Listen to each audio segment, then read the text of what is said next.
வணக்கம் நண்பர்களே, உங்கள் தென்காசி விவசாயி. அப்பா மோட்ரு போட்டாச்சு. காலையில் ஒரு பாதி தண்ணி பாய்ச்சினேன். மத்தியானத்தில் பாருங்கள் வெங்காயம்லாம் கருக ஆரம்பிச்சிருச்சு. பாருங்கள் 3 நாளைக்கு முன்னாடியே தண்ணி பாய்ச்சினேன்.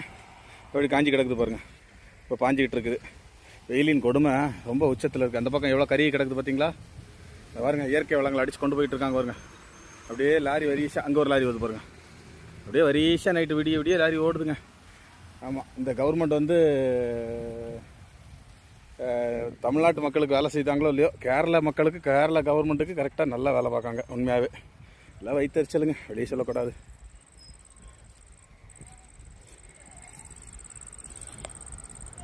ஆக அப்படி பாருங்கள், தமிழ்நாடு எப்படி காஞ்சி கிடக்குதுன்னு பாருங்கள். சென்னையில் இருக்கிற அமைச்சர்களும் அரசும் ஈஸியாக கேரளாவுக்கு தார வாத்திட்டாங்க. ஒரு மலை தருதா, தூரத்தில் ஒரு மலை தருது பாருங்கள்.